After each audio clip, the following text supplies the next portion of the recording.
எவ்வாறெல்லாம் நிர்வாகிகள் செயல்பட வேண்டும், என்னென்ன விதத்தில் நம்ம தேர்தலை எதிர்கொள்ள வேண்டும், என்னென்ன சவால்கள் நம் முன்னே இருக்கிறது, அதை எப்படி எதிர்கொள்ள வேண்டும், எந்த அளவிற்கு நமக்கு மக்களின் ஆதரவு இருக்கிறது, பொதுமக்களின் ஆதரவு இருக்கிறது, அதை முடக்க திமுக என்னவெல்லாம் செய்கிறது, அதை எதிர்கொண்டு எப்படி தேர்தலை சந்திக்க வேண்டும் போன்ற அனைத்து குறித்தும் ஆலோசிக்கப்பட்டு தீர்மானங்கள் நிறைவேற்றப்பட்டிருக்குது. அதுல தீர்மானங்கள் குறித்து ஏற்கனவே உங்களுடைய அனைத்து ஊடகங்களுக்கும் அந்த தீர்மானங்கள் அனுப்பப்பட்டிருக்கிறது. சோ இன்றைய கூட்டங்கள் சிறப்பாக நடந்து முடிந்திருக்கிறது. அடுத்த 3 மாதங்கள் நாங்கள் செய்யக்கூடிய அனைத்து பணிகள் குறித்தும் அடுத்த இந்த சிறப்பு குழு குறித்தும் அனைத்தையும் முடிவுகளையும் எடுக்கப்பட்டு முடிவடைந்திருக்கிறது. கூட்டணி பேச்சுவார்த்தை குழு எங்களுடைய தலைவர் முடிவெடுத்து விரைவில் அறிவிப்பார். அதெல்லாம் தலைவரின் ஒப்புதலோடு தலைவர் தான் அறிவிப்பார். அதை விரைவில் அறிவிப்பார். இல்ல, அதுக்கான நாள்கள் இருக்கு, உங்களுக்கு எல்லாருக்கும் தெரியும். ஏன்னா தலைவர் அறிவிப்பார், ஏன்னா தலைவருக்கு தெரியும் எப்போது இதை முடிவெடுக்க வேண்டும் என்று. சோ அந்த குழுக்கள் எல்லாம் விரைவில் எங்களுடைய தலைவர் முடிவெடுத்து அறிவிப்பார். அதற்கான தீர்மானங்கள் நிறைவேற்றப்பட்டு இந்த அனைவரும் முன்னிலையும் அது வந்து தலைவரின் ஒப்புதலுக்கு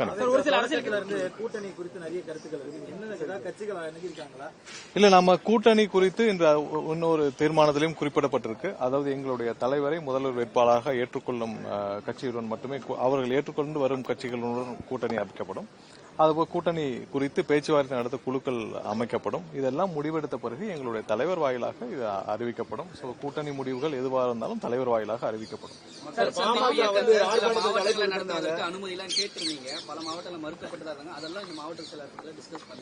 இல்ல, மக்கள் சந்திப்புல நடக்கிற சவால்கள், பிரச்சனைகள் உங்க எல்லாருக்கும் தெரியும். ஏன்னா எல்லா கட்சியிலும் நடக்குது. இதுல எல்லா கட்சியிலும் மக்கள் சந்திப்பு நடக்குது. நாங்கள் இப்ப வந்து கூட்டங்களாகவும், ஏன்னா ரோட் ஷோக்கு அவங்க அனுமதி இல்லாத பட்சத்தில் கூட்டங்களாகவும் நடைபெறுவதற்கு நாங்கள் அனுமதி கேட்டு கொடுத்திருக்கோம். சோ அதுல நிறைய இடத்துல நிறைய இது ரீதியாக, காவல்துறை ரீதியாகவும் அங்க நிர்வாக குழு ரீதியாகவும் நிறைய வந்து எங்களுக்கு சிக்கல்கள் இருக்குது. இது எங்களுக்கு மட்டும்தான் இருக்குது, மற்ற எல்லா கட்சியும் நடத்துறாங்க. இது எதனால் திமுக செய்யறாங்கன்றது உங்க எல்லாருக்கும் தெரியும். சோ அவருடைய ஒரே குறிக்கோள் எங்களை எந்த விதத்திலும் பிரச்சாரம் செய்ய விடாமல் தடுப்பதற்கான. அதையும் தாண்டி கண்டிப்பாக மக்கள் இடத்துல பெரிய ஆதரவு இருக்குது. இதெல்லாம் மக்களும் பார்த்துட்டு தான் இருக்காங்க. எந்தெந்த வகையில எங்களுக்கு எல்லாம் முட்டுக்கட்டை போடுறாங்க, எந்தெந்த வகையில எங்களுடைய பிரச்சாரங்களை தடுக்கிறாங்க, எந்தெந்த வகையில் எங்களுக்கு எல்லா விதத்திலும் முட்டுக்கட்டை ஒவ்வொரு இடத்திலும் போடுறாங்க, மக்களும் பார்த்துட்டு இருக்காங்க. அதை தாண்டி கண்டிப்பாக எங்களுடைய பிரச்சாரங்கள், எங்களுடைய தலைவரின் மக்கள் சந்திப்புகள் கண்டிப்பாக நடைபெறும். எல்லாத்தையும் நாங்கள் கடந்து கண்டிப்பாக சந்திப்புகள். போன்ற கட்சிகள் பாத்தீங்கன்னா வேட்பாளர்கள் விருப்பமனு தாக்கல் செய்யக்கூடிய பணியை தொடங்கிடுச்சு.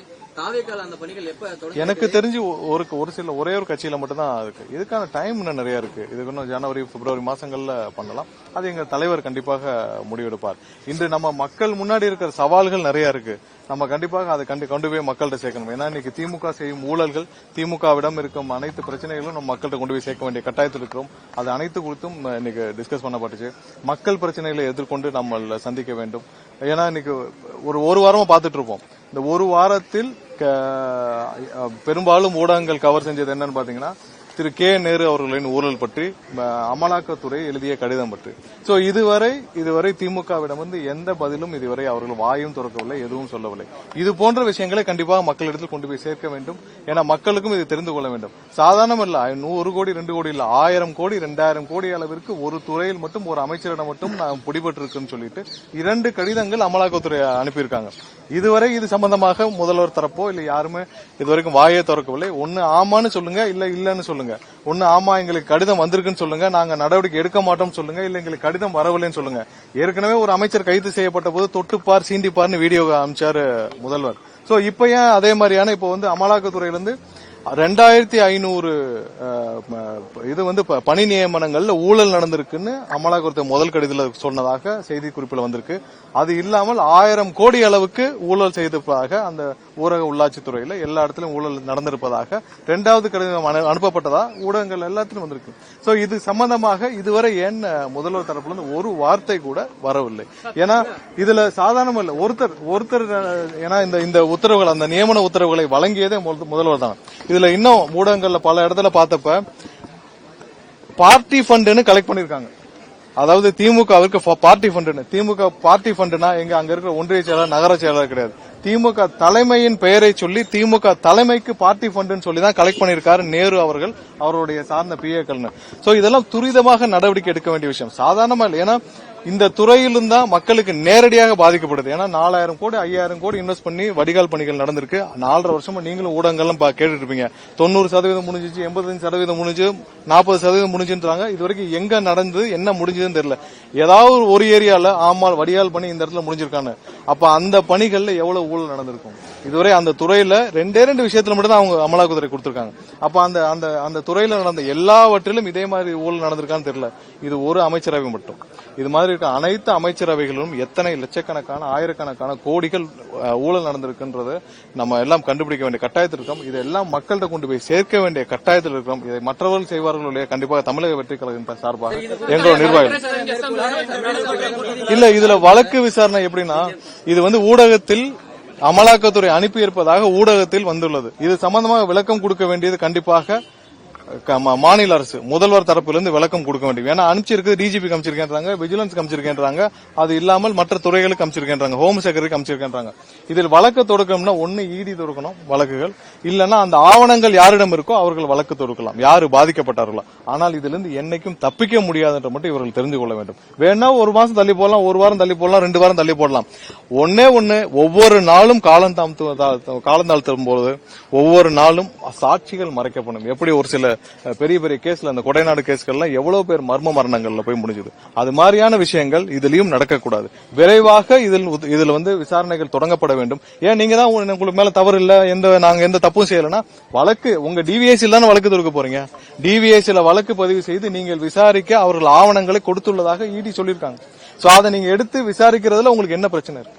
சோ இந்த காலம் தாழ்த்தும் ஒவ்வொரு நாளும் ஒரு சாட்சிகள் மறைக்கப்படும், சாட்சிகள் அளிக்கப்படும்ன்றதான் இது மக்கள் மன்றத்தில் முன்னால் வைக்கப்படுகிறது. இது அவர்கள் சீக்கிரமாக இதை வழக்கு பதிவு செய்யப்படும் என்னுடைய விருப்பமாக.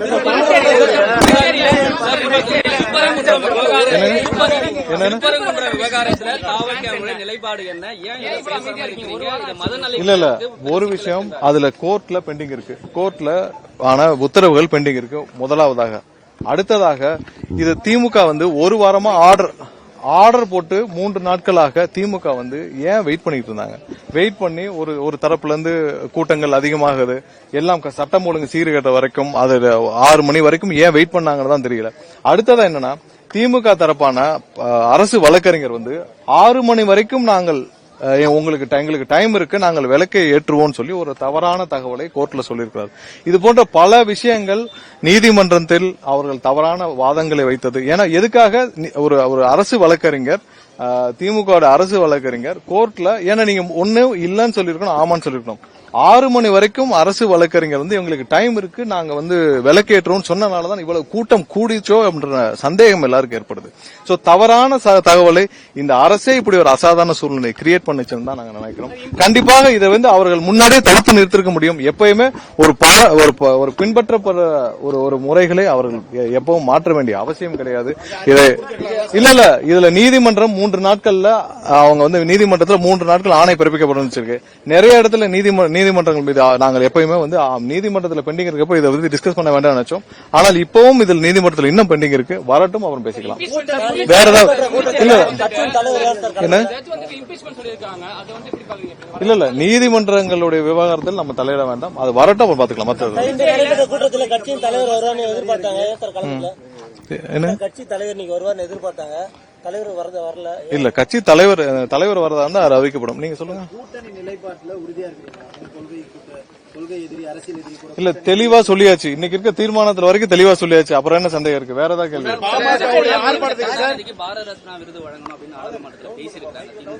இல்ல அவங்க எல்லாத்தையும் பேசலாம். அவர் முதல்ல இந்தியா முழுவதும் சர்க்காரியா ஊழல், விஞ்ஞான ஊழல் செய்தவருக்கு பாரத ரத்னா கொடுக்கும்போதெல்லாம் உலகத்துல எதற்கு எடுத்துக்காட்டா அவங்க கொண்டு போறாங்கன்னே தெரியல. அதெல்லாம் உலகத்துல இருக்க எந்த மக்களும் ஏற்றுக்கொள்ள மாட்டார்கள். வேற ஏதாவது விமர்சிச்சு பேசினவர் பாஜகவை மேலோட்டமாக தான் பேசினாரு. அதனால மேபி நீங்க எவ்வளவு தூரம் நீங்கள் பாரதிய ஜனதா கட்சியோட எங்களை நீங்க ரிலேட் பண்ணி பேசினாலும் தெளிவாக எங்களுடைய நிலைப்பாடுகளை நாங்க பல முறை தெளிவாக சொல்லிவிட்டோம். திரும்ப அதுல கேட்கறதுக்கு ஒன்றுமே இல்லை. பாண்டிச்சேரியிலேயே எங்களுடைய தலைவர் வந்து அது சம்பந்தமாக என்ன பேசணுமோ தெளிவா பேசிட்டாரு. ஒன்றிய அரசு என்ன சொல்லணும்னு தெளிவா சொல்லிட்டாரு. இது திரும்ப திரும்ப நம்ம பேசுறதுக்கு ஒண்ணுமே இல்லை. கூட்டணி குறித்து கண்டிப்பாக எங்களுடைய தலைவருக்கு தான் முழு அதிகாரம் இருக்குது. அதே இதுல எங்க நிலைப்பாடிலும் எந்த மாற்றம் இல்லை. இல்ல, அது எங்க தலைவர் முடிவு செய்வார். இன்று அவங்களுடைய கட்சி சார்பாக வந்து அழைப்புகள் விடுத்திருக்கிறார்கள். கண்டிப்பா எங்களுடைய தலைவர் முடிவு செய்வார். ஏன்னா அது எங்களுடைய கொள்கை, எங்களுடைய இதுலயும் தீர்மானங்களையும் அது ஒன்னாவது தீர்மானம். அதனால கண்டிப்பா சம்பந்தமாக முடிவு திமுக அல்லாத கட்சிகளுக்கு அழைப்பு விடுக்கப்பட்டிருக்கு. அப்படி இருக்கும்பொழுது பாஜக இல்ல இது சம்பந்தமா இல்ல இதுல என்ன மாதிரியாக கலந்து கொள்ள வேண்டும், எப்படி ஆதரவு கொடுக்க வேண்டும் என்பதை எங்களுடைய தலைவர் தான் முடிவு செய்வார். ஏன்னா இப்பதான் கொடுத்திருக்காங்க, இன்னும் 5 நிமிஷம் கூட ஆகல. அதுக்குள்ள கொஞ்சம் டைம் கொடுக்கணும். எங்க தலைவருக்கு கண்டிப்பாக தெரிவித்திருக்கிறோம். அது சம்பந்தமா முடிவு. புதுச்சேரியில ரேஷன் கடை இல்ல அப்படின்னு விஜய் அவர்கள் பேசுறாரு. ஆனா அங்க இருக்கிற மினிஸ்டர்ஸ் சொல்றாங்க. இல்ல, உங்களுக்கே தெரியும். நீங்க போய் இதை மக்கள்கிட்ட கேளுங்க அங்க என்ன நடக்குதுன்னு. ஏன்னா ரேஷன் கார்டுகள் இல்ல ஒரே நிமிஷம் ரேஷன் ஒரே நிமிஷம் இருங்க. ரேஷன் கார்டுகள் இருக்குது, கடைகள் மூடப்பட்டிருக்கு, கார்டுகள் இருக்கு. ரேஷன் கார்டு இருந்தா மட்டும் அங்க ரேஷன் கடை இருக்குன்னு அர்த்தம் இல்ல. ரேஷன் கார்டு இருக்கு, உங்களுக்கு தேவையானப்ப வந்து ஏதாவது பொங்கல் தொகுப்பு கொடுத்துட்டு அடிச்சிடறது இல்ல. அங்க வந்து ரெகுலரா ரேஷன் கடைகள் இயங்கப்பட வேண்டும்ன்றதான் குறிக்கோள். அதுல நீங்க மக்கள் மன்றத்துல போய் கேட்டாலே தெரியும். வேற ஏதாவது வேற ஏதாவது கொஸ்டின் வேற ஒன்றும் இல்ல. சரி, பார்க்கலாம். சரி, நன்றி. எல்லாரும் பாத்துக்கலாம் வாங்க.